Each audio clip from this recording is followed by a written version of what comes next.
Even in the blood-soaked annals of ancient Rome, some stories still leave modern minds reeling. Not tales of battle or glory, but of a boy paraded as a bride, forced to wear the mask of a dead empress. This isn't legend. It's not even rare exaggeration. Historians documented every disturbing truth. In 67 AD, Emperor Nero didn't just defy morality, he shattered it. Today, we unravel the chilling truth behind Rome's most twisted love story, a tale of control, cruelty, and madness.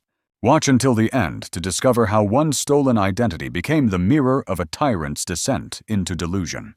But before we descend into darkness, click like and subscribe to join history's hidden horrors, where the past never rests in peace. He emerged from the palace arch in a wedding veil. The cloth shimmered in sunlight, thin silk embroidered with the golden serpents once worn by the dead empress Poppaea. Jewels glinted across his shoulders, borrowed from a corpse. And beside him, the emperor walked in ceremonial white, his expression calm, unblinking, distant. The boy moved slowly, step by step, as if time itself resisted what it saw. He did not smile. His features were delicate skin, unnaturally pale, lashes lowered just enough to seem painted. The crowd did not cheer. They stared. A few murmured prayers, some gagged behind hands. It was not a wedding. It was an exhumation. Those who remembered Poppaea gasped first, not at the gown, not at the ritual, but at the face. The resemblance was suffocating. The high cheekbones, the narrow jaw, the soft, eerie stillness of someone embalmed before their time. Yet this was not a woman. This was a boy. 13, maybe 14. Dressed in death, walking beside power made into myth without consent. He was no longer Sporus. He was not anyone. He was only her again. The emperor had seen him for the first time 2 months earlier during a religious procession. The boy had stood on the temple steps silent among slaves and lower attendants, face lifted to the sun, unblinking. His presence accidental, his selection instant. Palace guards had taken him in the same hour, not by force but with no explanation. There had been no protest, only silence. And when he arrived in Nero's private quarters, he had not been addressed as a child or as a servant, but as a memory in flesh. Something in the emperor shifted after that. Servants noticed the change in tone. Artists were summoned to retouch old portraits. Dancers were dismissed. Then tailors were brought in, not for Nero, but for the boy. In the days that followed, silk replaced wool. Oils were added to his bath. Voice tutors arrived not to teach music but to adjust pitch flow, breath. He was taught to walk differently, gesture more softly, keep his eyes half lowered. He began to appear only at dusk under lamplight, when resemblance deepened, and the shadows of his features blurred into someone else's. At first his identity clung to him like a wound that wouldn't clot. Then slowly, the wound began to close. Poppaea Sabina had been everything Rome envied. Beauty, wealth, cruelty, veiled as grace. She had risen from courtesan to queen, from wife to obsession. For Nero, she became not a woman, but a religion. She died in the palace suddenly without ceremony. A fall, some whispered. Others spoke of a blow not enough to break bone, but enough to stop a child's breath inside her. She was pregnant. That made it worse. After her death, Nero did not weep publicly. Instead, he wrapped her body in saffron and cinnamon and placed it in a golden urn. He built shrines in her name, forced court musicians to play her favorite songs at every feast, and forbade anyone from speaking of the accident. Servants rehearsed conversations as if she were still alive. Her gowns were left untouched. Her perfume was still sprayed along the corridor walls. But rituals could not fill the vacancy. He needed something more than memory. He needed a substitute. The transformation of the boy began in silence. There were no proclamations, no rites, no official mourning. Just a quiet removal first from the outer palace, then from his old name. He was not imprisoned, but he was not free. He was bathed, cloaked, arranged. His hair was curled. His skin lightened with powder. Lip tint was applied with brushes once used on the dead. He was not told what he was becoming. His handlers avoided direct gaze. When he passed, they bowed slightly, not in respect, but in guilt. Yet none stopped it. None questioned the will that drove it. They knew Poppaea had ruled Nero's soul. They knew her absence had hollowed him. And now they watched as her shadow was pressed into a living body. By the end of the month, the boy could no longer recall how he used to walk. The day before the wedding, he was presented with the Empress's veil. The fabric had absorbed sweat from the woman it once adorned. The scent of rose and myrrh still clung to its threads. When the boy lifted it over his head, his reflection flickered in the mirror, not sharp, not exact, but close enough to silence doubt. Not a perfect copy, only the necessary illusion. The court did not object. Applause was ordered, laughter cued, musicians played, guests toasted, but none met the boy's eyes. No one bowed to her. They bowed to the memory behind the silk. That night, as the palace fell into ceremonial hush, the boy stood in front of a polished bronze basin watching himself.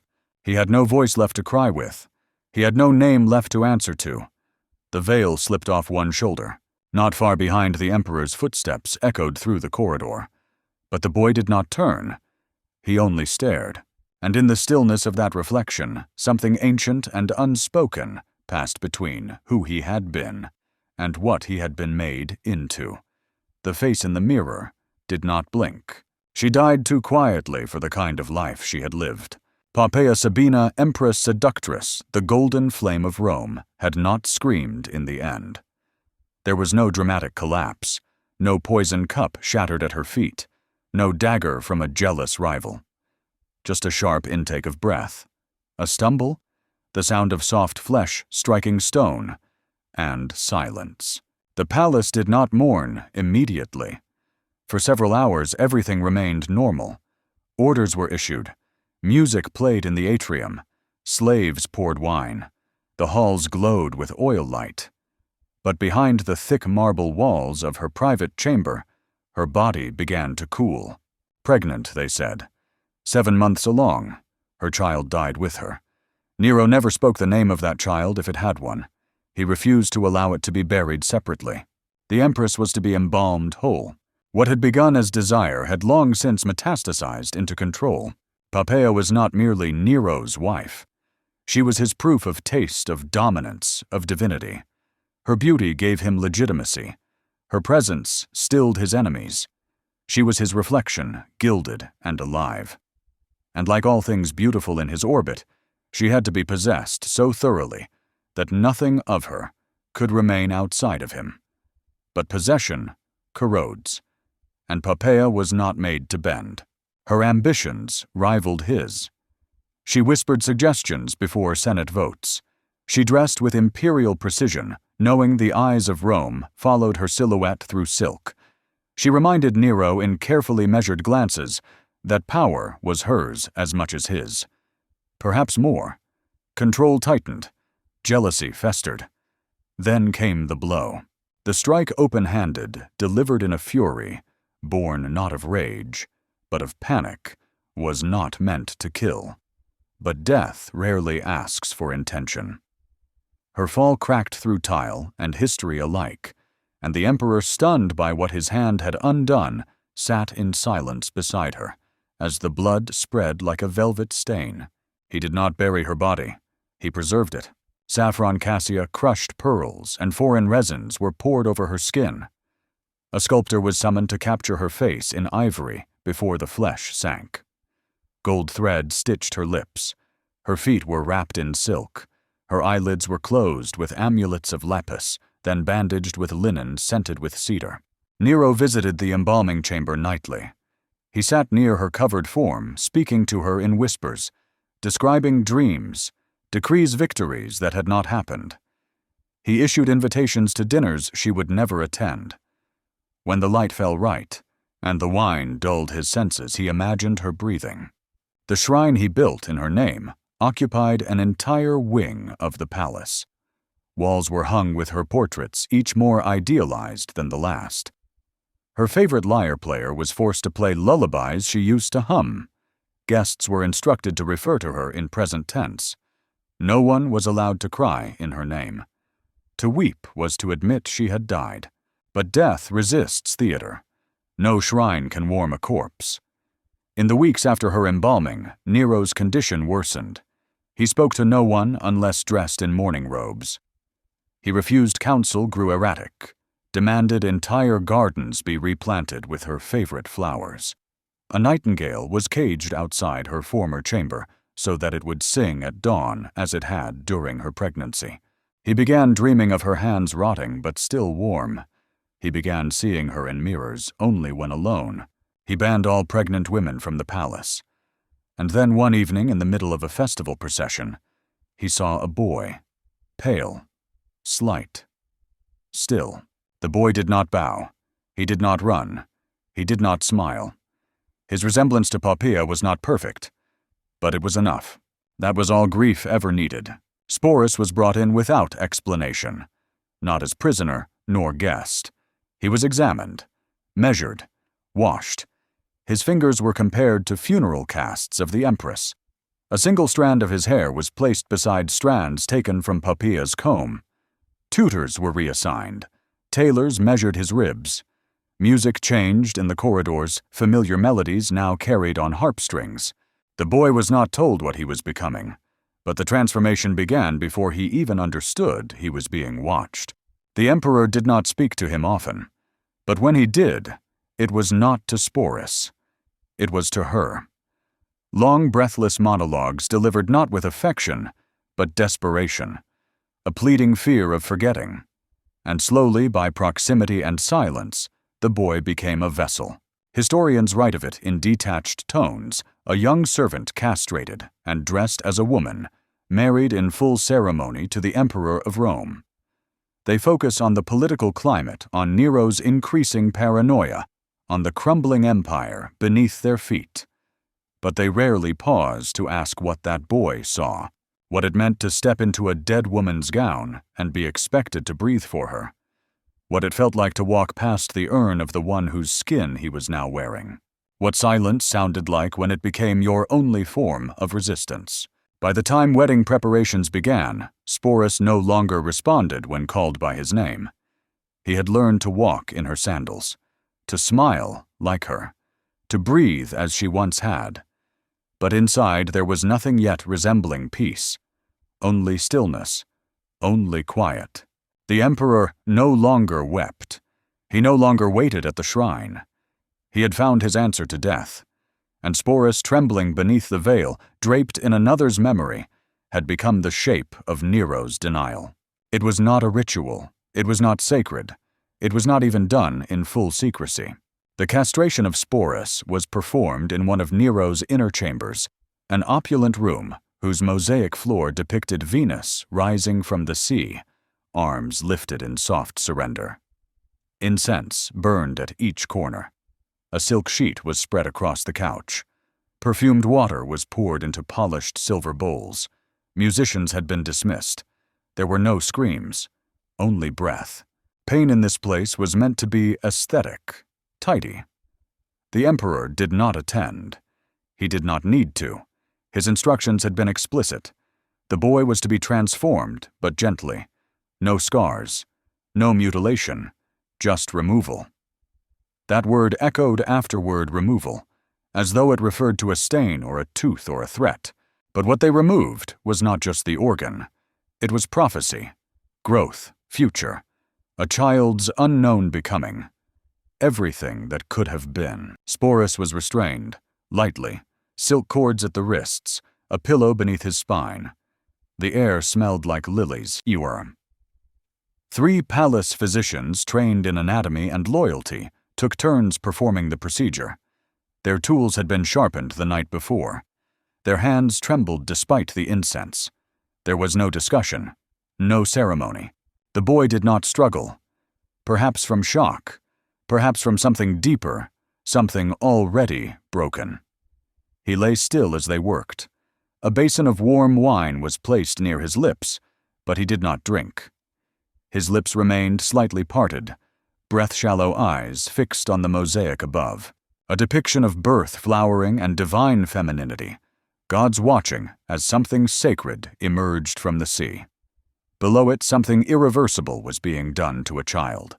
The procedure lasted hours, not because it was complicated, but because it was meant to be beautiful. Clean lines, little bleeding, carefully packed linen, rose oil to mask the scent of raw tissue. There were pauses for prayer, even though none of them believed it would help. The silence after each incision was unbearable. One of the physicians whispered that his hands had not stopped shaking since the order was given. Another left the palace the following week and was never seen again. When it was over, the body remained. But something inside had left. Sporus was returned to his chambers, placed on linen sheets soaked in aloe and honey. His legs were wrapped in bandages changed every hour. No mirrors were allowed near the bed. The windows were darkened. No visitors came, not even Nero. The first 3 days passed in fever and vomiting. Then came silence. The boy stopped moving. He did not speak. He did not sleep, only blinked slowly when ointments were reapplied. His breath was shallow, his skin waxen. The transformation had begun with silk and perfume. It had ended in blood. Word spread across Rome with the same dull throb as infection. Nero had taken a bride, but not a woman. A boy made into a bride by blades and imperial whim. The senators shuddered. The temples remained quiet. Even the Vestal virgins refused comment. But no one resisted. No one named what had happened as cruelty. Not aloud. Because to question it was to suggest that the emperor's grief did not justify his madness. And by now, Nero's grief had become law.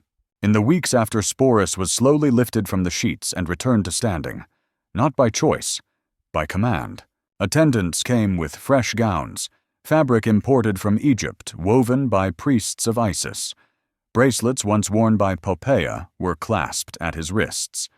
Each morning he was carried to a chair carved with sea monsters and anointed with lavender, before being taught how to sit with crossed ankles and a lowered gaze. The voice was the next thing to go. It did not return after surgery. Not fully. Words were reduced to whispers, breathy and high.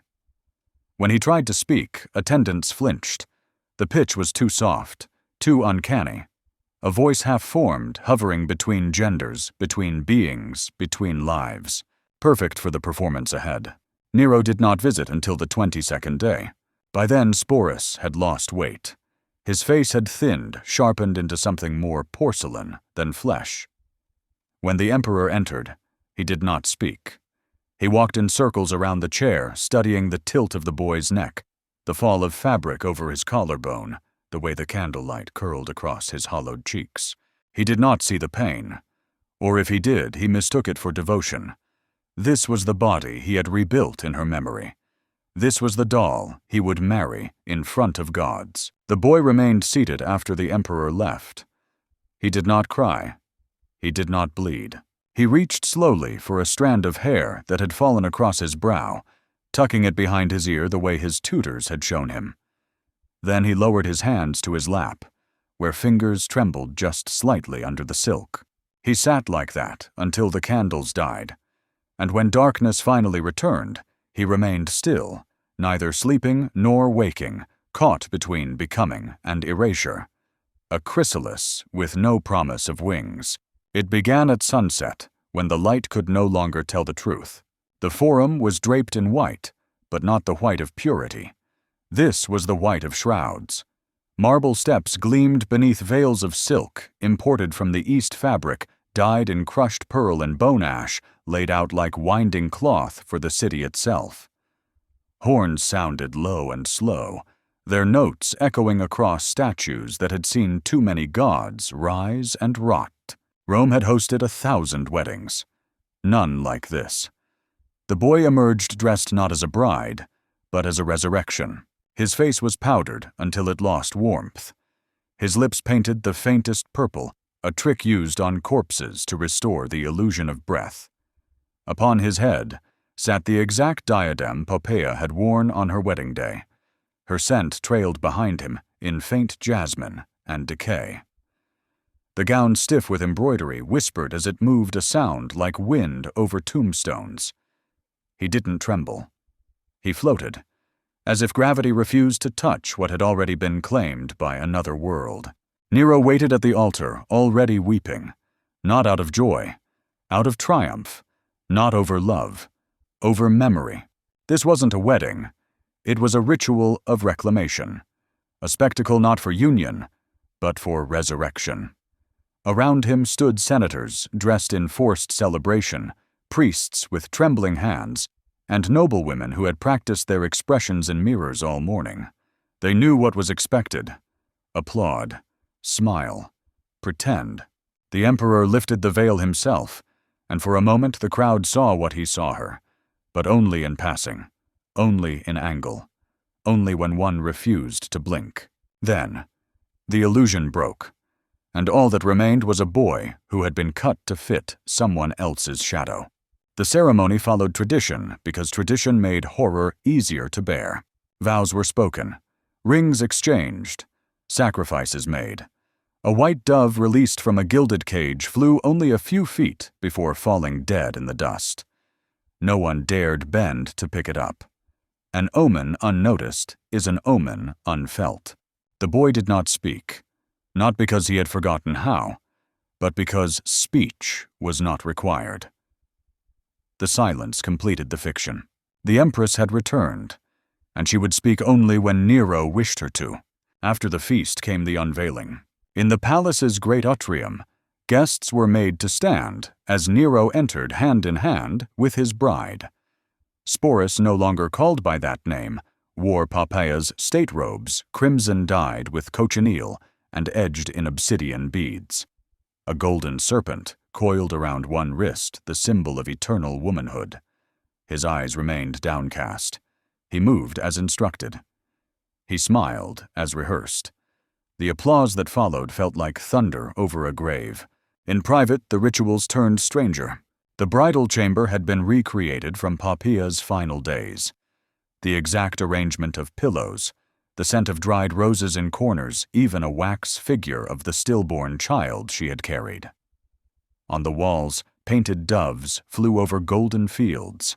On the ceiling, constellations shimmered in false silver leaf. He was expected to lie still as the dead do, to breathe but not sigh, to accept but not respond. This was no consummation.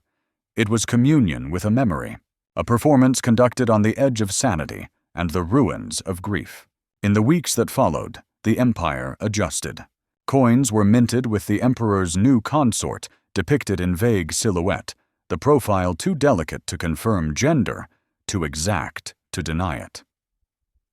Decrees were signed in the presence of Sabina.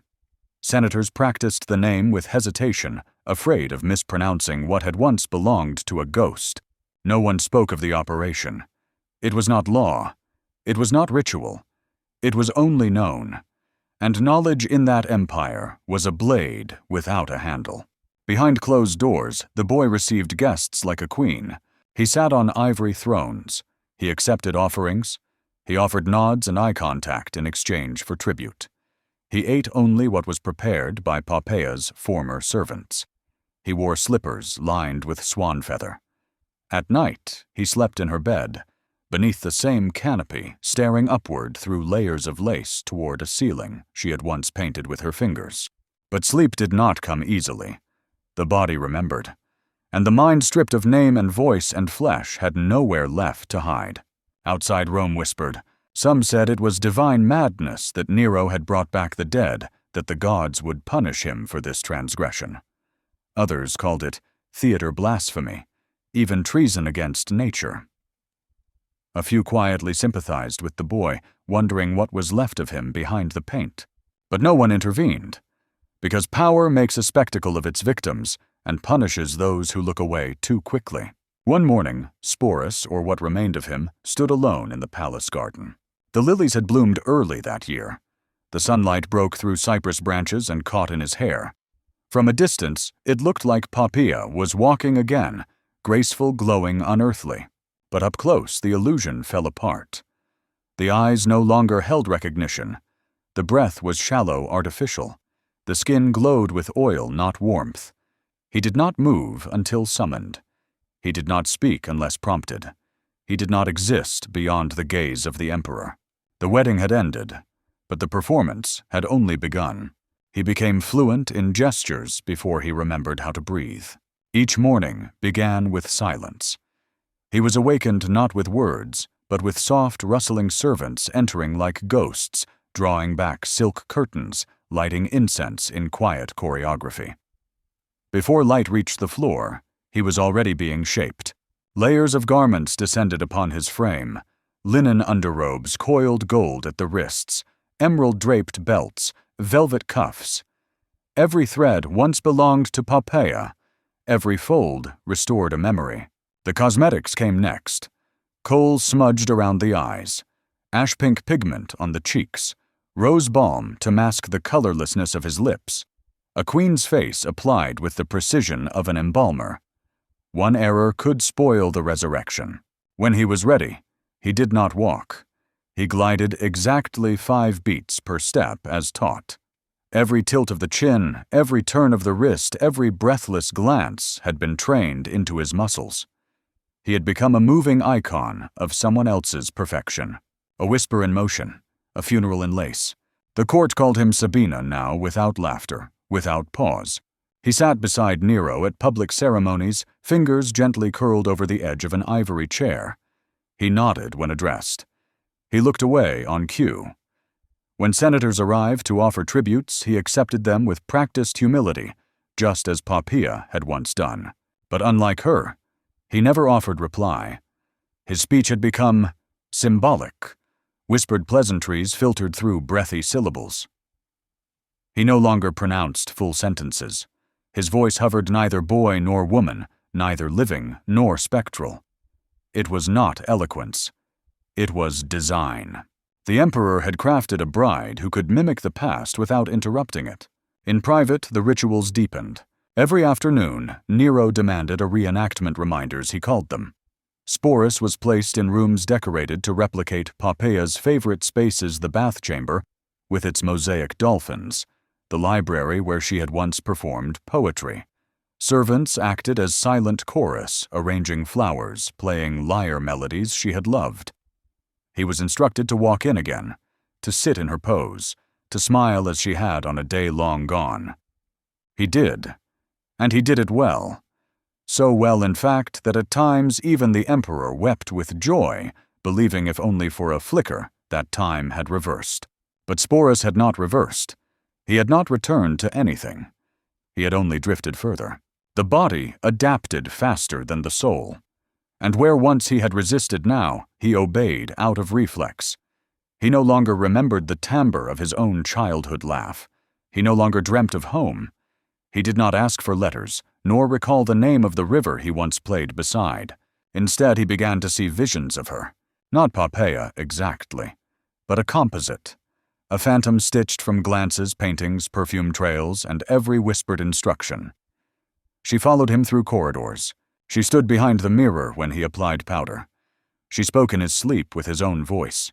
By the 2nd month, Nero claimed she had spoken through him. During a banquet, the emperor recounted that the new Sabina had touched his hand and whispered the name of their lost child. The guests nodded, applauded, dared not look confused. That evening, Sporus was blessed in public as a divine vessel. He was given a new ring, a new title, but no new identity. In truth, Sporus had begun to fragment. There were times brushing his hair he would forget whose scalp he touched. Sitting in the palace garden, he would stare at his hands, unsure whether he moved them or whether they were being moved. Once during an eclipse, he watched his shadow melt into the ground and did not recognize it. He had become a priestess of a religion built on delusion, but even priests in time forget what God they serve. Then came the dreams. In one, he stood at Poppaea's tomb and found it open. Inside was not her body, but his. Dressed in red eyes, closed mouth, sewn shut. Nero stood behind him, whispering something in a language made entirely of sighs. In another, he gave birth, not to a child, but to a mirror polished so finely that he could not look away from the emptiness reflected within it. He began waking with fingers clenched breath-short, jaw aching from grinding teeth he no longer felt were his own. Some mornings he spoke not in rehearsed phrases, but in guttural broken syllables that no longer matched any language. Servants began bowing more quickly, avoiding his gaze. One claimed that the bride's eyes no longer seemed human. One evening he caught sight of himself in a basin of water.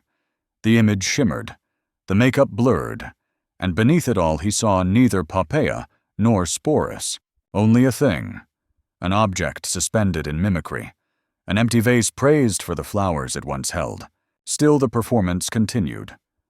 And Rome applauded, because nothing terrifies power more than the return of a ghost it created and now cannot destroy. It did not happen all at once. Rome doesn't fall in a day. Emperors don't break in a single breath. But something had begun to rot quietly beneath the marble. Nero's world, once gilded and God-touched, had started to crack. First came the murmurs in the Senate concerns about spending, about cruelty, about stability. Then the revolts in the provinces. Then the generals, once obedient, now ambitious. The empire had grown tired of a man who played emperor like theater. And in the middle of it all, still dressed in velvet and pearls, walked the bride, a ghost among the living. When Nero fled the palace, Sporus followed, not by choice, by necessity. He had become the emperor's shadow, the last surviving relic of his fantasy. Poppaea's scent in motion, her silence made flesh. To leave him behind would be to admit the illusion had died. So Nero packed his gold, his guards, his fear, and his doll. Together they fled into the countryside, not as rulers, but as fugitives wrapped in silk. The roads narrowed, the whispers grew louder. No city welcomed them, no shrine offered comfort. They slept in borrowed villas under false names. Nero disguised himself with soot. Sporus, still cloaked in empress's robes, was told to keep smiling, because if he stopped, the past would collapse. Historians disagree on whether Sporus believed he would survive, but the truth was, survival had long ceased to be the goal. What he clung to now was coherence, a sense that there was still a line, however thin, connecting each passing day, that if he kept moving, kept obeying, the walls would not close in all at once. But the walls did close, and they closed with knives. When word came that Galba had seized power, Nero collapsed. His guards began to abandon him. Servants scattered. Food vanished. His limbs, once adorned in purple, now trembled in rags. He spent hours in silence, staring at the floor, muttering fragments of poems. Sporus remained, not from loyalty, but because he had no other world to flee to. His own name had been buried, his family erased. The empire, which once marveled at his beauty, now regarded him as an abomination too shameful to remember. Even as a fugitive, he was still addressed as Sabina. Even in hiding, he wore a dress. The final refuge was a country villa outside Rome, overgrown, forgotten. There the emperor, once lord of the known world, shivered in the shadows, clutching his final delusions. The windows were boarded, the baths dry, the walls echoed with vermin. But in the center of the ruin, he still ordered candles lit around Sporus's bed. He still requested the boy wear Poppaea's mourning veil. He still recited old speeches to him, word for word, as if holding court before ashes. By then, Sporus no longer needed instruction. He had absorbed the role down to his marrow. He nodded in the right places. He smiled when prompted. He said nothing at all. The end came not with a sword, but with the threat of one. Soldiers approached. Nero panicked. No rescue came. Galba had sent orders the emperor was to be taken alive. And so, cornered bleeding fear, Nero demanded a servant hold a blade to his throat, too cowardly to do it alone. As he gasped his final words, his bride stood nearby, face-veiled eyes, downcast hands, still clasped as they had been on the day of their wedding. There was no scream, No tear, only the sound of breath leaving history. Sporus survived. That in itself was obscene. He lived as the final witness to a fallen god. The last ornament of an empire's decay. A reminder that beauty can be corrupted, that grief can be weaponized, that identity once stolen can become a curse. No one knew what to do with him. He could not be killed. That would be martyrdom. He could not be freed. That would be acknowledgement. So, he was kept. In the months following Nero's death, Sporus was passed between patrons, each one uncertain whether he was treasure prisoner or relic. Some called him her. Others refused to look him in the eye. When presented at court, he was still expected to wear the jewels of Poppaea, though they now hung loosely from a thinner frame. He did not protest. He did not weep. He did not ask to leave. Because where would he go? He had been sculpted for a world that no longer existed, and perhaps never had. One night alone, in a rented chamber, he opened a chest.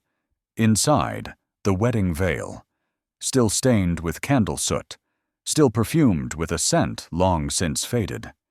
He lifted it to his face and inhaled not for memory, but for proof that the past had once been real. And for the first time in years, he spoke a full sentence. To no one, to nothing. Just to be sure he still could. They kept him like a trinket. After Nero's suicide, Sporus became an imperial riddle too infamous to discard, too unsettling to display. No longer a person, no longer a bride, merely an echo of a scandal Rome could not forget. His body still bore the softness crafted by ritual, the carefully preserved skin, the powdered face, the gowns tailored to flatter a memory. But the role that once justified his existence had crumbled with the corpse of the man who made him. And now, without an emperor, the bride became a spectacle with no stage. He was no longer an empress. He was no longer anything. And yet, he lived. The next emperor, Otho, claimed him briefly. Otho had once mimicked Nero's mannerisms, even courted Poppaea before Nero had taken her. He recognized Sporus immediately, not for who he was, but for what he had represented. For Otho, it was not affection. It was reclamation. To parade Nero's wife was to conquer Nero's ghost. Sporus was displayed at banquets, silently seated beside senators who refused to meet his gaze. No one dared speak his name aloud, for it no longer belonged to a person, only to a deformity of history. He was made to wear the same veil, the same ornaments, the same dead smile. But the audience had changed, and now they laughed. After Otho's death, the procession continued. Vitellius, the brutish general turned emperor, acquired Sporus as if acquiring a novelty. To him, Sporus was no longer sacred.